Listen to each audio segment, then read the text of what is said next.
Hello అందరికీ, welcome to రాణీశ్రీస్ kitchen. ఇప్పుడు మనం టమాటా కర్రీని ఎలా తయారు చేసుకుందామో చూద్దాం. ముందుగా స్టవ్ను వెలిగించి ఒక కడాయిని పెట్టి అది కొంచెం వేడయిన తర్వాత 3 స్పూన్ల ఆయిల్ని వేయాలి.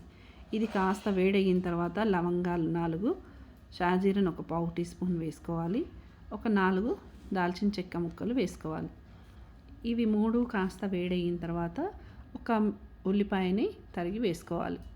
ఇది కొంచెం గోల్డెన్ బ్రౌనిష్ కలర్లో రావాలి, అప్పుడే కూర బాగా ఉంటుంది. అందుకే ఇది కొంచెం గోల్డెన్ బ్రౌనిష్ వచ్చిన తర్వాత ఒక టీ స్పూన్ అంతా అల్లం వెల్లుల్లి పేస్ట్ వేయాలి. ఇది కొంచెం ఫ్రెష్గా తీసుకుంటే బాగుంటుంది కర్రీ కూడా. ఒక 4 పచ్చిమిర్చి ముక్కలు వేసుకున్నాను. ఇది బాగా కదపాలండి. కలిపిన తర్వాత ఇది కొంచెం మగ్గనివ్వాలి. పచ్చివాసన పోయేంత వరకు కలుపుకోవాలి. ఆ తర్వాత పావు టీ స్పూన్ పసుపును వేసి కలపాలి. చూసారా, పసుపును వేసిన తర్వాత కలర్ మారిపోయింది. ఇలాగే మనం తరిగి పెట్టుకున్న టమాటాల ముక్కల్ని కూడా వేసుకోవాలి. ఇది మగ్గేంత వరకు ఒక 5 మినిట్స్ మనం ఏం చేయాలి, కలిపి మూత పెట్టుకోవాలి. అప్పుడు పైకి అంతా వాటర్ వచ్చేస్తుంది కదా, అప్పుడు కాస్త మగ్గుతుంది. అందుకని ఇప్పుడు చూడండి ఒకసారి ఎంత బాగా వచ్చేస్తుంది వాటర్ అంతా పైకి. ఆ తర్వాత ఒక టీ స్పూన్ పైన 1.5 స్పూన్ వేసుకున్నానండి నేను కారప్పొడి. మనకు తగినంత, రుచికి తగినంత ఉప్పు వేసుకోవచ్చు. నేనైతే ఒక స్పూన్ వేస్తున్నాను. ఉప్పును 1 స్పూన్ వేసాను. ధనియాల పొడి కూడా 1 స్పూన్ వేసాను. ఈ 3 కలిపి కాసేపు మగ్గనివ్వాలి. మూతను పెట్టి ఒక 3 మినిట్స్ వరకు మగ్గాలి.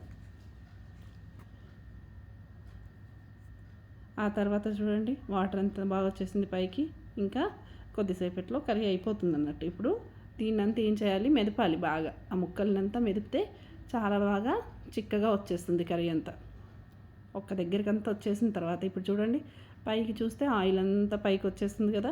ఇప్పుడు దీన్ని మెదిపిన తర్వాత మనం ఏం చేయాలంటే కరివేపాకును వేసి ఇంకా కలిపేయాలి.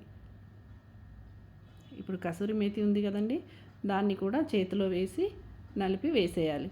నేనైతే కసూరి మేతి ఇంట్లోనే తయారు చేసుకుంటాను, బయట తేను.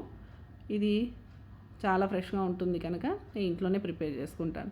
ఇది వేసిన తర్వాత చాలా కమ్మటి వాసన వస్తుంది. ఒకసారి మూతను పెట్టేసి చూడండి ఆయిల్ అంతా పైకి వచ్చేసింది కదా. ఇలా ఆయిల్ అంతా పైకి వచ్చేసిన తర్వాత దీంట్లో మనము తరిగి పెట్టుకున్న కొత్తిమీర కట్ట ఉంది కదా, ఒక్క కట్ట వేసేసాను మొత్తము. కొత్తిమీరని వేసి కలుపుకోవాలి. ఇదంతా కలిపిన తర్వాత మూత పెట్టుకోండి. ఒక 2 నిమిషాలు చాలు, ఎక్కువ వద్దు. ఇప్పుడు చూడండి ఆయిల్ అంతా పైకి వచ్చేసింది.